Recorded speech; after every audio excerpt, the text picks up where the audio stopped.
All right, it's time. Welcome everyone to the Let's Talk Privacy and Technology video series where we bring on guests who are experts in the intersection of privacy and technology. And we talk about topics like privacy design and engineering, privacy enhancing technologies, privacy tech, and cybersecurity. Today, I'm really excited because we are bringing on a privacy practitioner in the cybersecurity sector. And as you know, before my current role as privacy tech and law fellow and adjunct professor at Santa Clara Law, I have worked in big law and Fortune 300, and until most recently, Palo Alto Networks, which is the leading enterprise cybersecurity company, which is why I'm so excited that today we have Paola Zeni, who leads privacy at Palo Alto Networks. We are going to talk about how to build privacy into cybersecurity products and talk about the tools that companies can use to decrease privacy friction in deals. Paola, welcome to the Let's Talk Privacy and Technology series. Thank you, Lourdes. Thank you for having me and welcome everybody. I'm excited to be talking this afternoon, and Santa Clara is my alma mater, so I'm always happy to go back, even if it's only virtually today, and very good to see you too, Lourdes, and remember how fun it was to work with you. Yes. And still is. I miss the team and you in particular. So I was really excited for today.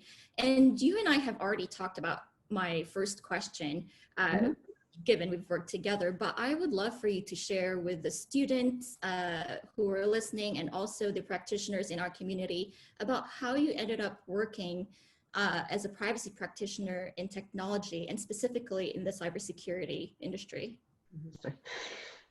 Well, I think for like many other things in life, it's been a combination of chance and choice. I have been in technology ever since I left a law firm. I used to work to practice law in Europe, and I started off in a law firm like many practitioners.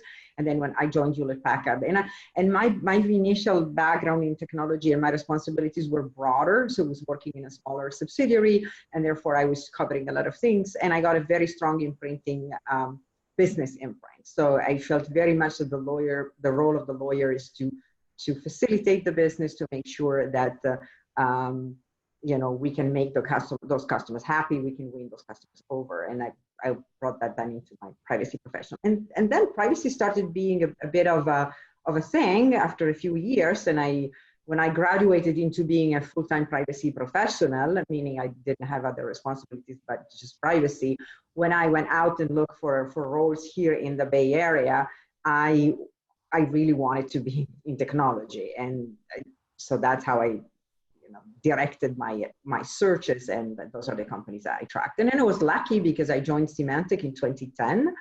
And the company was, still, fairly large, and it was my first cybersecurity gig and cybersecurity role. And it's just fascinating, and it's really interesting because cybersecurity is so vital for companies to comply with privacy, but at the same time, it always requires to process a lot of data, including personal data and personal information, and therefore it is definitely an angle or an aspect that companies have to bear in mind when they're creating technology and developing their products. So that's, again, a little bit of the chance and choice. And I would never, I probably wouldn't want to have a privacy role if it weren't for technology, which is what makes it so exciting.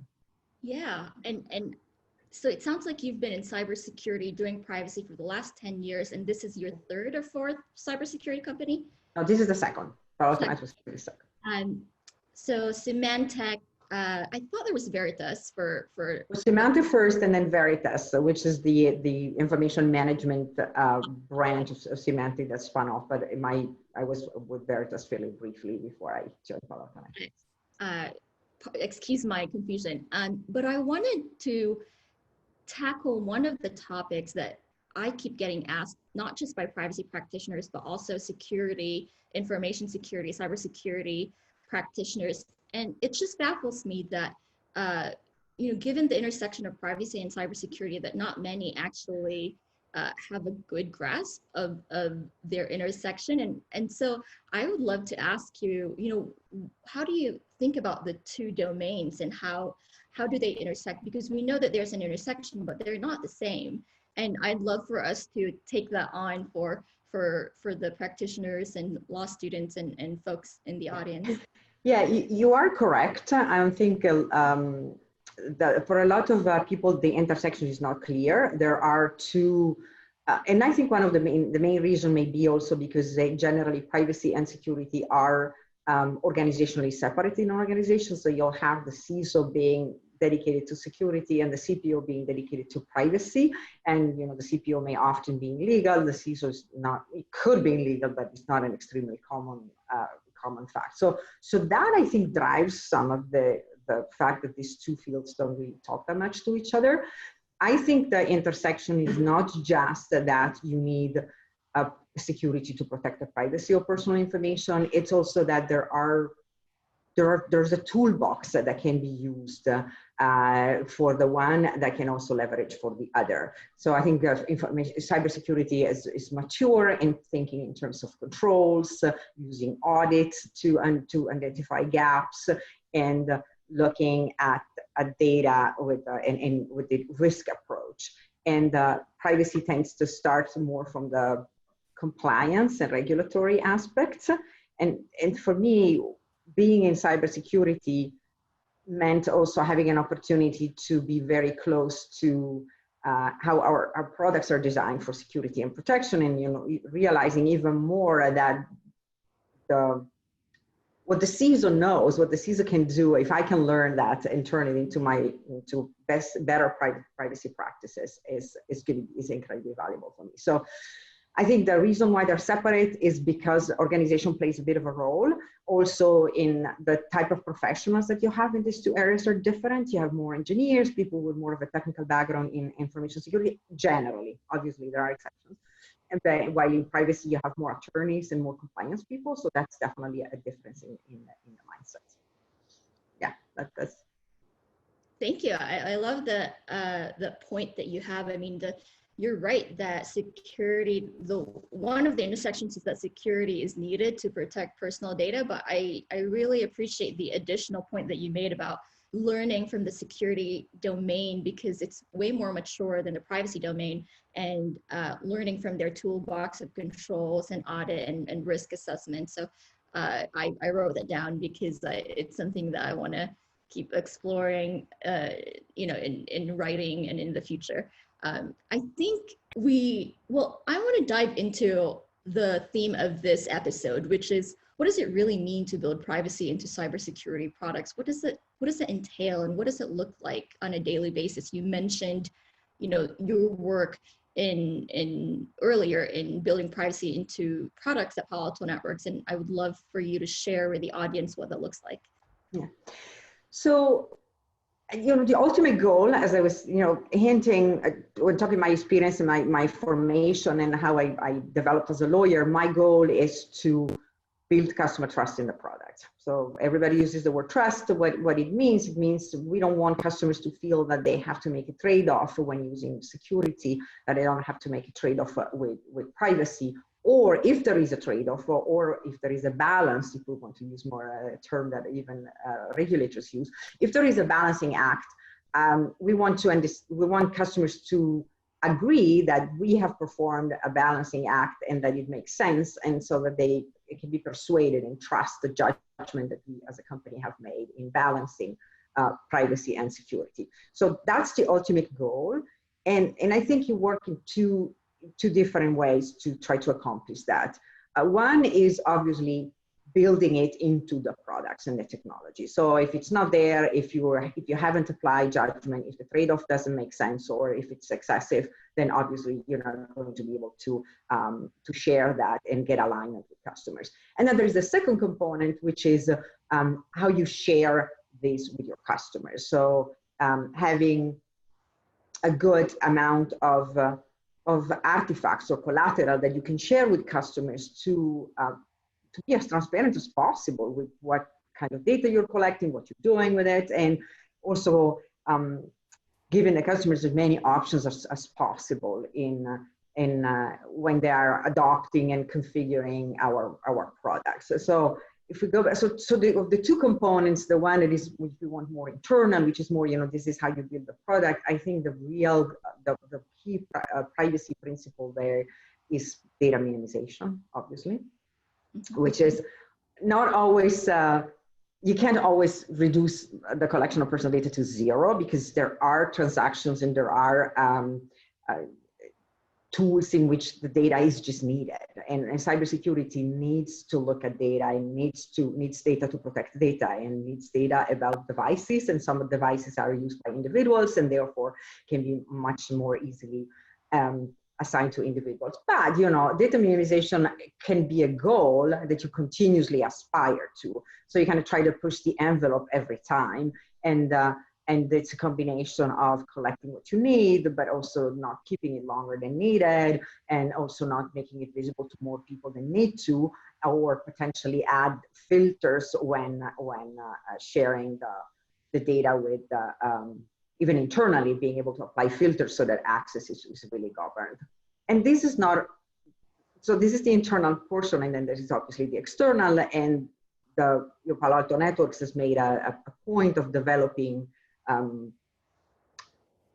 collaterals and resources for our customers. We have a trust center which covers privacy, security, and product certifications, and we have developed a number of resources for customers that we call product privacy data sheets. So customers that purchase our products can have access to documents that explain to them what happens, what kind of data the product is collecting, and what we do with that. And that turned out to be an important tool, not only for external users, but also for internal users.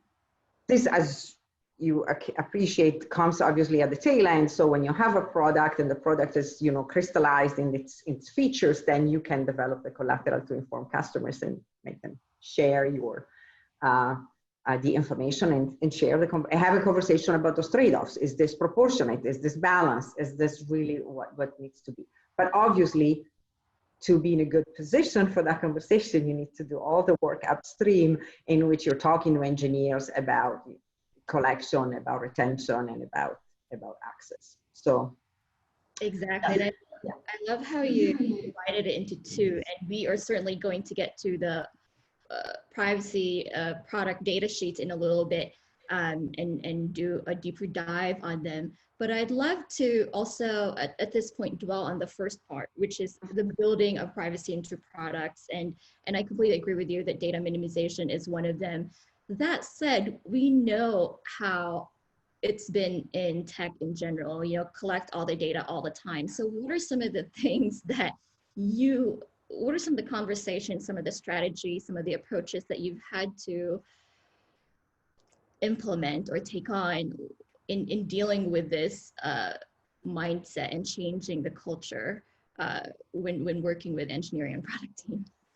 So I think in a way, cybersecurity may be less challenging than other industries, because there is an enormous focus on the goal. So we know that we will only and always want to use the data for purposes of cybersecurity. So the risk that you can have in other businesses where you gather the data because then maybe you can come up with some ideas to use that data in a different way is less of a risk, because for us, that's always going to be more security for the customer. So we feel we have a stronger argument that as we crystallize the purpose into being just providing the security to the customer, the use of data is going to be contained and circumscribed by definition. So that puts me in a better place than other organizations where there can be multiple uses of the data and the information. The conversations happen at a few different levels. One obviously is increasing the awareness, making sure that people at least have an understanding that data has implications and that certain data has more implication than others. And I think when you reach that, engineers people want to do the right thing. So they do reach out with questions and they go like, should we be doing this? We're collecting this information now, what do we need to do? And so that they become better and more articulate and better educated at making asking questions and raising concerns. So obviously education and awareness is important. So it's important. So the privacy is continuously looking to make itself more visible, and that's what we should do within an organization.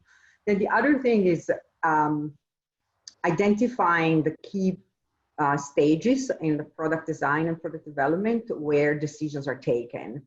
And actually the way I frame the privacy by design discussion with products has been in terms of decisions. So, and which is why the basic tool or blueprint that we have developed, we call it a privacy decision framework, meaning, these are all the decisions you'll have to make when you're designing a product, and these are the implications. So again, questions, how much personal information the product is collecting?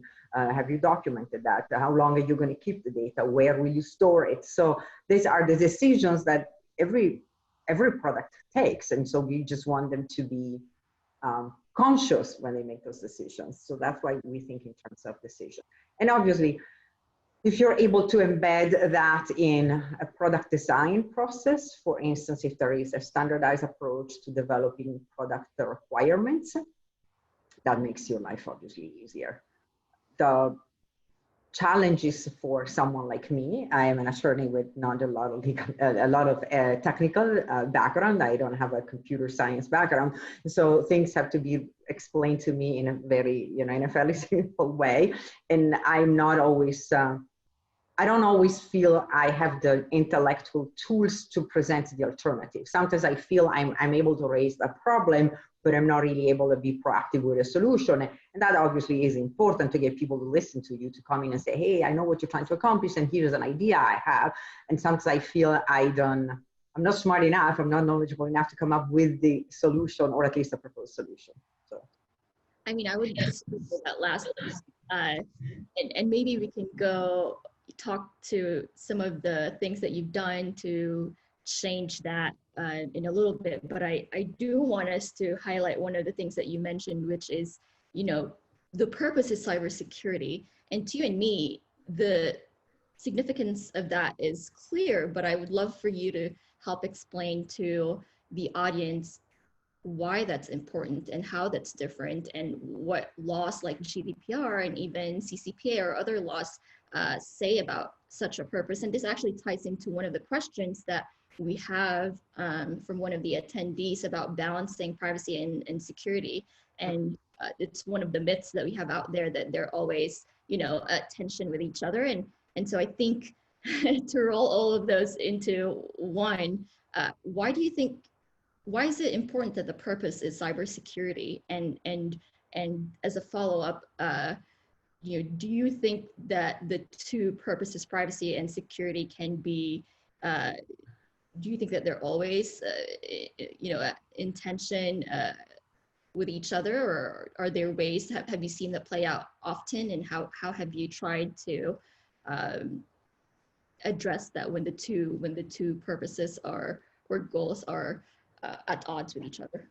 So starting from, you kind of already hinted at a couple of points. It definitely matters. So purpose matters, and because, as you know, there are regulations and laws that recognize cybersecurity as a legitimate purpose. And if it's considered a legitimate purpose for data processing, obviously it removes the burden of having to request consent and have it to have it consent based, but it also at the same, but it requires to perform the balancing of interest between what we're trying to accomplish here, which is protecting the network, protecting the organization, protecting the devices, and ultimately also protecting the individuals. Because if you click on a phishing link at work and you end up providing your personal information to criminals because the security protection where you're working is not working, then that is obviously something that can have an impact on you as well. So legally speaking, it's definitely very important, and we're very proud. And that's one point that I also always make with people when I talk to engineers and product managers. I say, this is a safe space for us to operate because it is recognized as being legitimate. So if we stay within these guardrails and we think, and one of the principles that we have in our privacy policies is the benefit for the customer. So if we always think, is this going to be more security for the customer? Is this going to be make the customer more secure?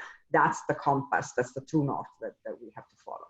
So, so it is important because of the legal recognition as a legitimate user. It's also easier to have a discussion and a conversation with your customers if you're negotiating specific contractual terms, if you're able to stick to a very crisp definition of the purpose, which is, again, you giving customers the comfort that they are sharing information with you, but it's going to be used within certain boundaries. And customers are also open to the idea and understand that the better security that we developed based on their data benefits the whole community. Cybersecurity is in this somewhat similar to health. So if you are gathering more, we're in the midst of a pandemic, as we gather more intelligence about what afflicts people, then those that will become sick later or that may never become sick will benefit from all that we learn. And so that's a very important proposition. Having said that, I do think that there could be a little bit of tension when you're looking at certain cybersecurity violation of policies. So you could have organizations having, employees that, try to visit prohibited sites, or again, click on phishing link. And clicking on a phishing link is not necessarily because you want to violate the policy, maybe just naivete or lack of attention, but there are also people who are trying to do stuff that they shouldn't. And so there is definitely a need for organizations to implement security in a way that is respectful of employment laws and rules and laws around surveillance and monitoring their employees. And that's where we as a cybersecurity provider, we can limit the data that we collect, so we don't offer opportunity for too much surveillance or individual surveillance, but also we provide transparent information, public-facing information, so that both employers and employees understand what kind of data we collect when we are, when our products protect and monitor, for instance, an endpoint. So this is a very long-winded answer. Hopefully this was helpful. But I do think that you get to a point where a balancing act is needed, and that balancing act is something that mostly our customers have to perform, but we have to enable that by providing information that they need. Yeah, and I completely agree with the balancing aspect of it. There might be some tension, but it's not one or the other, right? You can still you can still work towards the goal of securing your customers or your own enterprise, and have privacy limitations in place, like you said, data minimization, and also privacy by design and engineering, and how you create your product. So now that we've talked about the internal aspect of this, of how you go about building privacy into your products, I'd love to jump to the external part, which is the evangelizing of it, the talking to customers about it. What are some of those things, those external facing things that you create in order to help companies when it comes to their privacy posture? Yeah. So I would say that GDPR was a big help in helping me focus what customers would need. I was always thinking about DPIAs, data protection impact assessment, and I appreciate that not all our products generally don't collect overly sensitive, they don't collect sensitive information, so I don't expect them to go through a full-fledged DPIA. I would expect them though to go through a privacy review of some sort, at least to determine the level of risk and the impact. And so my approach, again, starting from the mindset that we want to foster trust and foster understanding in our products and have a conversation with our customers, was, okay, what do customers need to be able to make that assessment? And I do that assessment for our own vendors because my team is responsible for that, as you know, and we put together the infrastructure to review vendors for potential privacy implication. And so I came up with what do customers want? Well, first of all, they want to know what kind of data we're collecting about them, obviously. They want to know where it's going. They want to know who can see that, or they want to know how long we keep it. So there are a few if we're able to answer this few questions, customers may find it easier. And I think that it's also easier for our own, sales employees in the field to address questions. Oh yeah, I'm familiar with the product, and I'm familiar also with the privacy implications of the product. So that's why we developed a format, a template, that we follow. And when a product goes out to goes GA, goes to the market, we we prepare for that a document that we call product privacy data sheets. And what it does, it tells a story about, this is the information we collect, and this is what we do with it, trying to be specific also with the purposes for the specific data attributes and data elements. And then we're also providing a description of a data flow diagram so the customers can see third parties that are implicated, and they can also have a sense of geography. So we started adding more information about geography, and then information about what happens when the contract terminates. And this started as one way to, I think the first came out in 2016, before GDPR, and it started as one way to bringing some conversations that were very high touch, because customers were asking those questions and they were asking people because there was no information available. And by putting that out proactively, we have taken a lot of these discussions and conversation off the plate of product managers, and put it made the customers a little more independent. There are still conversations and discussions, and plenty of those when we negotiate agreements with, especially with large organizations. But the product privacy data sheets cover what, where, how long, and who has access to that, and that is, proven to be very, very helpful. And it shows me that customers do listen when the information is available, and it makes them much more trustful. And I wish all my vendors were able to give me that. So it would make my privacy reviews much faster. Absolutely. And it's something that I bring up to all B2B startups, not just cybersecurity startups, but anyone who's trying to sell a product to another company. You need to have one of these for the reasons that you raised. And so to summarize, it sounds like one of the uses is for DPIAs or a threshold privacy review. And I think that's brilliant, right? Like internal privacy counsel or their outside counsel would need to assess whether a tool, a tool's data processing activities. But the second part is even more exciting to me, and it's the role that it plays in the sales cycle and how it's helped decrease friction, take on, like you said, there are still conversations to be made at the end of the quarter when closing deals, but instead of having, 24 back and forth questions about privacy, you have all of these information in one document for customers to review on their own. Yeah, and I think it's also important to help, for instance, sales reps may come from other cybersecurity companies, but they may also come from other technologies. And so if they may be familiar with they may be familiar with the security aspect of the product and why it's good for a CISO to buy a product, but they may not be used to talk to a data protection officer or to a chief privacy officer. And I think by equipping them also with some of the lingo that the privacy team would use as opposed to the security team. We already mentioned the fact that they're two separate organizations and they come often from a different background. And I think that by equipping our salespeople, these are the questions you're going to get from a CPO. This is what a CPO will want to know. That also helps them feel more confident.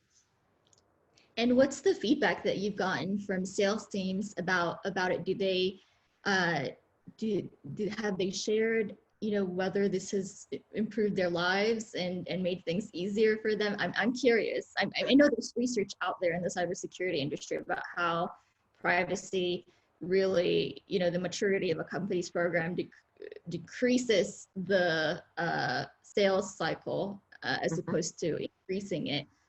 But I don't know anecdotally if you've gotten similar feedback from the internal team.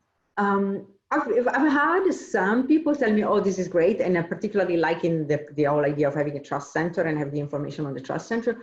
What the data point that I think are important are a couple. One is there are thousands of downloads. So, you can see how often a document is being downloaded from a website. And if you see then how many times the product privacy data sheets have been downloaded, somebody must be reading this stuff. It's like thousands of downloads. So that is an important data point. Another data point, which I find interesting, is that when we present when we have our sales kickoff, which companies have their yearly sales kickoff, we usually have our legal booth where we present our things. And the year I launched the Trust Center, I was talking to everybody about the Trust Center, but the privacy data sheets have been around for already a couple of years.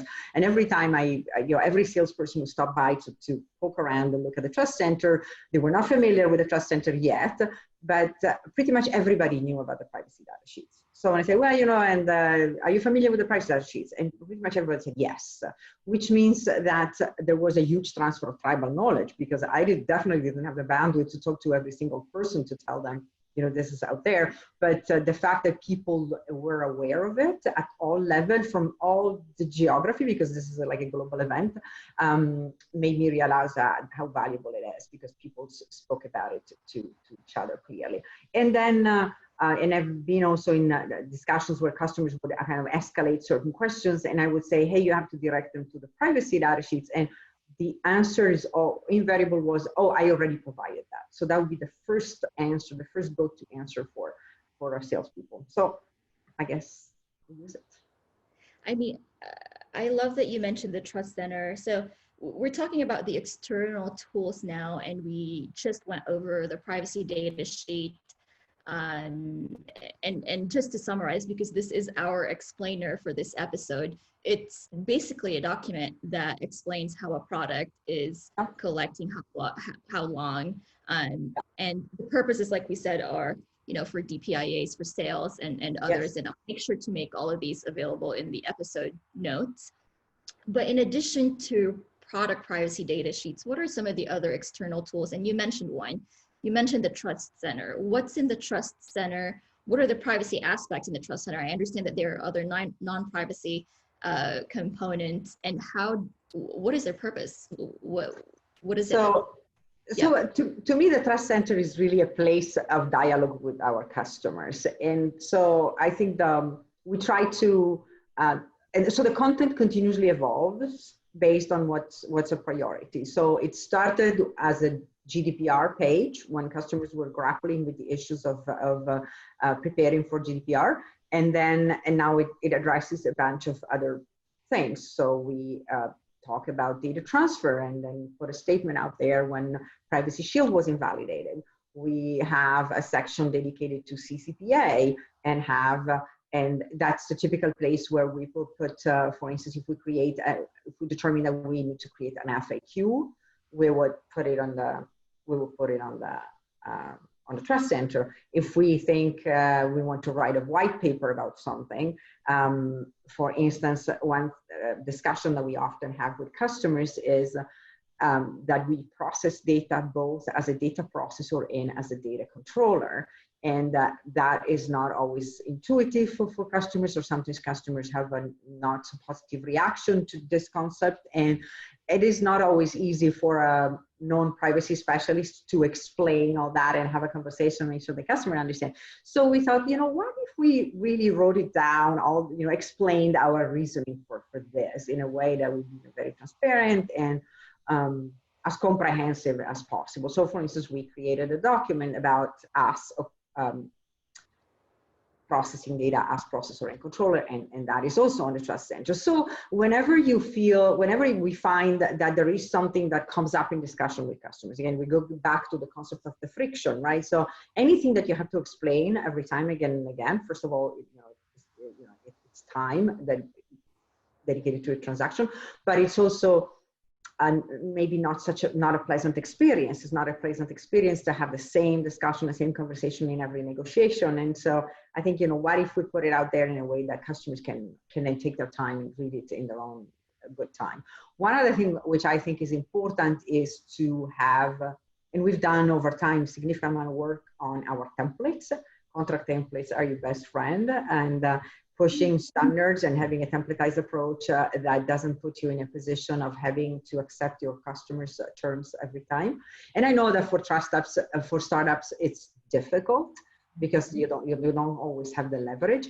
But I've seen startups who've been probably very disciplined from the beginning and appreciating that if you want to sell your business one day, you shouldn't have too many horrid contracts in your due diligence room. And so you would want to try to push for a better standard. And so make it easier for customers to access your templates and to see what kind of commitment you're willing or you're ready to make on information security. So we have like an information security measure document there, or a data processing agreement.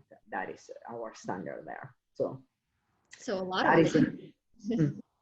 So it sounds like there's so many, depending on your company and the business that you're in and the privacy questions that your customers ask, you can pretty much use the Trust Center, not just for privacy, but for security and other compliance matters. But for privacy, you can have your templates, your product data sheets, your FAQs, and related privacy white papers to decrease the friction that you have that's privacy related. And oh my goodness, we're already more than halfway through it. I love talking to you because the enthusiasm when it comes to privacy always comes through. And so my next question is, what makes you so excited about privacy in technology in particular? Well, I like the fact that it's really not a job where you get into any kind of repetitive mode ever. And all the students in law school learn how important facts are. And I don't remember who said that there is not a bad law, there are bad facts, and things like that. And so technology are your facts, and they're continuously changing. So you are applying frameworks which are, have a relative longevity. If you think about Europe, you think the directive was there like 20 years before it was rewritten in GDPR, and GDPR will be there for God knows how long. And so you have a legal framework that remains static, and then you have the facts that are continuously evolving, and that makes for a new world almost every day.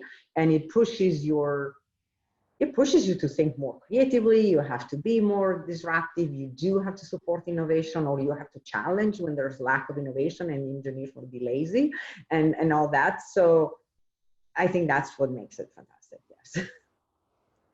I completely agree. Speaking of innovation, what are some of the predictions that you have for the future of privacy in tech, just based on the last 10 years of work that you've done as a practitioner in tech and in cybersecurity in general? If you see some of the trends and where you think they're going, I know our attendees would love to hear from you. I don't know. I don't really know.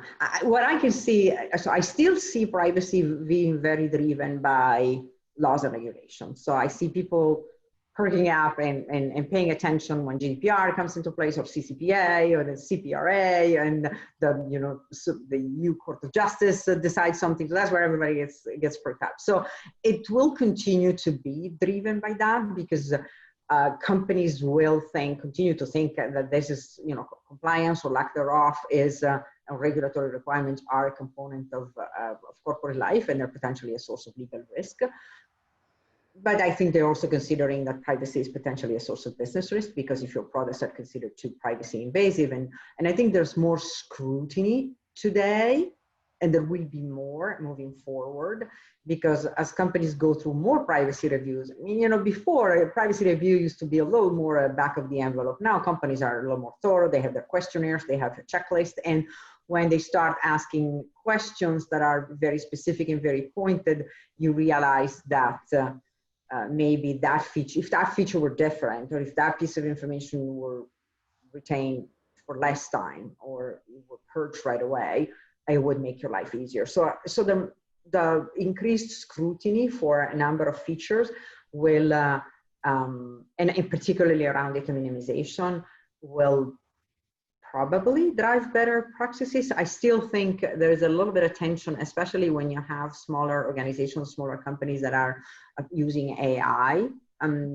They, when you kick the tires of some of those products that, for instance, may integrate with established platforms, and you start asking questions such as, well, what kind of data are you accessing? You know, calendar information. Let's take a specific example. So you have an application that accesses your calendar, and then you start saying, well, does it access all my calendar or only the events for which I trigger the application? You'll be surprised. There are companies that have done some work and are able to say, no, we're only accessing information when we're called in. But then there are other apps for which people say, no, it accesses all your calendars. And why would you need to access events where this app is not needed, right? And so that kind of question is, I expect, will become more and more frequent.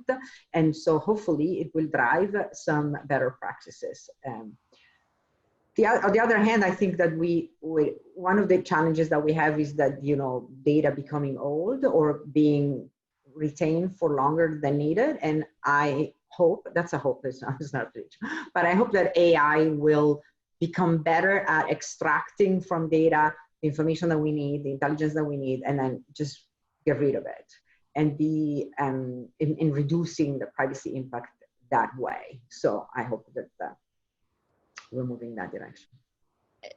I mean, AI and privacy, it's certainly one of the hot topics in the privacy profession, and for a lot of reasons. The underlying data is one of them, the bias, and then the minimization. But on top of minimization, there's also, once you over collect, there's probably overuse, right? So there's also the the use related to that. Well, and there is also security risk. So if you look at the security flip side of all this, it's also more data that you need to protect. And as we know, you know, a number of privacy risks for individuals happen because their data was not secure in the first place. And so you have to secure more if you collect more. So there's that too. So talking about privacy risks and challenges, what are some of the biggest ones? And I know you've mentioned data minimization as one of them, as one of the big issues, but what do you think is the single biggest privacy challenge of our time right now? If you were to pick one, I know there are many, it's so hard as a privacy practitioner to pick one, but I like to ask my guests this question because I love hearing their different answers. Okay, so in terms of societal risks, I think that the fact that our activities are so out there in a number of forms of which we are unaware, and because technology has just evolved so fast, and I think this will have a huge. I do think there is a risk for freedom. I do think that you know, when you read articles, I mean, some of the stuff is just scary when you read some of the articles, for instance, about the use of location data by apps, and so I think one thing that we should do as citizens, we should just do as much as we can when using tools and really familiarizing ourselves with some of the things that we can do. For instance, with location information, just going in and looking at the apps you have on your phone and just see how they're set up for collecting location data, and just putting more restrictive requirements there. But I don't know how much more we can do. So we don't have a lot of tools, and so that is the kind of a societal risk that I see. And as a privacy practitioner, there's always a balancing act, because, you know, you're working for an organization and definitely trying to support the business and enable the business. But one of the reasons why we do this, why we are in this profession, is because we are passionate about privacy and we want to do the best we can. And so that's, I think we will continue to have that kind of focus as a professional, and being driven not just by being compliant with the laws, but also being, you know, marrying a certain ideal of how you want your company to be. How do you want your company to, what kind of soul do you want your company to have? Yeah, so companies don't have souls, but what kind of a temperament you want your company to have when, you know, around data. I mean, I love that point because we love talking about privacy in the business context and how it affects companies. But at the end of the day, it really does boil down to our fundamental rights and freedoms, right? Like, and that's something that keeps coming up, not just in this series, but with other privacy thinkers out there. And at the end of the day, it's really about individuals. And I really like your point about the culture, because what a company does about that point about respecting people's rights and freedoms ultimately makes up, like you said, their culture or their soul if they have one. And so given all of this, if you had all the tech savvy in the world, if you could build a privacy technology or a feature, what would that look like? Let's be playful. Like if you could just snap your fingers and if there was one thing out there that you could create, what would that look like in terms of a privacy product or feature? I think that, so going back to what I think the biggest threat, I'm talking as a citizen at this point, not as a, so as a privacy practitioner, my wish would be for data to have a natural life and then have a death. So I would like the death of data to be something that happens like it happens to living organism on Earth. I would like the same thing to happen, is that the data has a neurons that decay and then then it's gone. So I think that would take care of a lot of issues. So that would be one thing. So make data a little more like a living thing that has a natural extinction or a natural death. Going back to the societal risk that I was discussing, I think that what makes us very, very vulnerable is the ability to micro-target us, because it enables the possibility of feeding us with information that is inaccurate or potentially damaging, or to use information to draw, to put together all kind of consequences. And I'm sure the people that are dialed in can imagine all this very well. So I think it would be nice once in a while to be able to push a button and confuse all the data you've provided so far, and just to come across as so that I could come across as a male teenager who's very much into medieval weapons or things like that. And so that once in a while, scrambling everything so that whoever wants to micro-target me is going to show me no longer the shoes that I love, but other things. So. Oh yeah, if we have any privacy innovators listening, just take some notes from Paolo's response. I'm sure there are some nuggets in there. Our next question is something that I get asked a lot, and it's not just from law students, but even from lawyers who are interested in privacy. So I want to ask you, and I'm sure you get this question too, like what's your advice for those who are interested in breaking into privacy and technology, specifically cybersecurity, given your specialty as a privacy practitioner in cybersecurity? I think that, it's generally based on my life experience. If you want to move into a different space, it's easier if you do it at the company where you are, because they know you, they know how good you are in whatever it is that you're doing. It may be easier to start by adding some responsibilities and get a company to invest in you or believe in you and have you do that. And this is actually something that I've seen happening in my career. For instance, you can have a product counsel who is interested in privacy and is already used to work a lot with other teams, and there are definitely a lot of synergies there. And then you could start by saying, you definitely need to have a conversation with your manager and express your interest for that. And then you could start going through some certification programs, for instance, and build some credentials in that regard. I think leaving a company to answer an ad for a privacy job is going to be a little tougher, because privacy is very technical. I mean, and not technical in the sense of the technology, but also in the legal sense. It's a very specialized area. It's fairly complex. I mean, there is Europe, but there is CCPA, but then there's medical privacy, there's financial privacy, there's all kind of things. So people need time to learn that stuff. And in my experience, when I was looking to hire people for privacy roles, I always looked at their expertise. And I don't think I would have hired anybody who had zero expertise. On the other hand, I have had people who did not have privacy expertise, but were internal. They were in the company. They were looking for either an horizontal move or a move into a different area. And based on the fact that they knew the organization and they were a known quantity to me, I encouraged them to make that as a you're shifting gradually. Maybe you don't become privacy counsel full time, and at the same time, you obviously go through the certification, which I think is an important way to show that you are committed to the topic. So I think that would be a better start. And I think product counsels definitely could do that. Marketing attorneys could do that, because a lot of privacy implications have to do with the use of data for marketing purposes.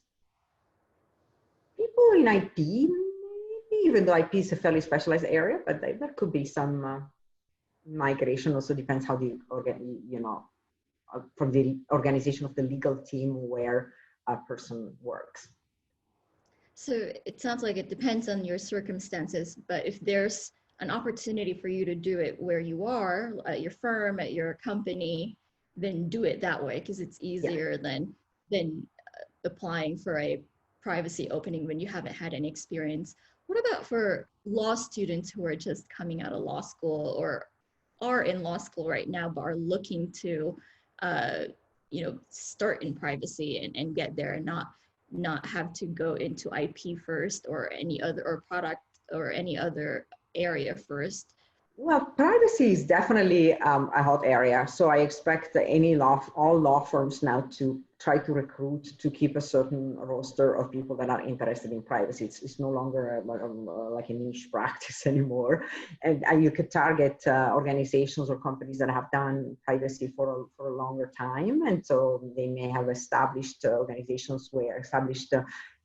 partners that groom a certain number of associates regularly. I think that going through the CIPP certification is definitely a good idea. On the other hand, you could even look for smaller firms that are looking to grow what they have. So, it may work to join firms that have very large privacy practices, but it may also be possible to go with those firms that may more like the boutique firms, and maybe the selection process is not as brutal for those. I don't know. But I think that definitely taking as many classes as you can. If you have a technological, and one point I wanted to make earlier that I forgot is also try to think about all the transferable skills that you have. So if you did anything that was technological in undergrad, and you have, you're literate in computer science, that's obviously a big plus for that. So make sure that you're looking at your transferable skills and have a good story to present them. And you could get to privacy also from more traditional compliance type of role, even though privacy is not just compliance, but there is a compliance component. So if you're familiar with the way in which you build a compliance program, with training, policies, audits, and that could be another avenue to get there.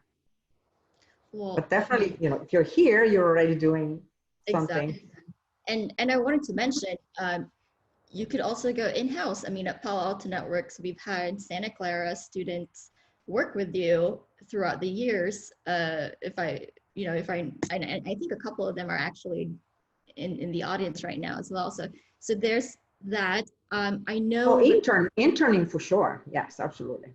Definitely. I know. I mean, the past hour just flew by so fast. I want to thank you for making time to talk to us and share about your experience. But also, if anyone in the audience wanted to connect with you, and if you're willing, where can they find you online?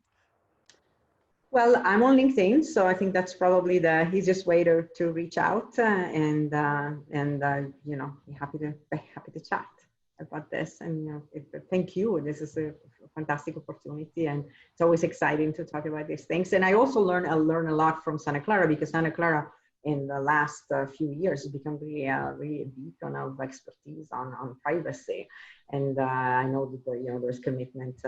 And there are initiatives at all different levels within the school. So it's a pretty cool place to be if you're interested in privacy. I mean, I couldn't agree more. So Paola, thank you so much. If you have any closing words for us, please feel free to take us home.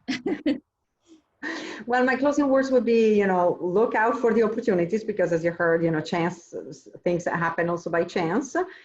Think about the skills that you need for privacy. I think privacy will be here to stay. So it's definitely a very exciting professional opportunity moving forward for a lawyer. And it's not just technical. It's not just about technology. You really apply your legal chops and your judgment and every day. So that's what makes it really, really fun. So I hope you'll enjoy that. Thank you, Paola, and thank you everyone for joining us again today. We'll see you in a couple of weeks for our next episode. Thank you, Lourdes. Thanks. Bye.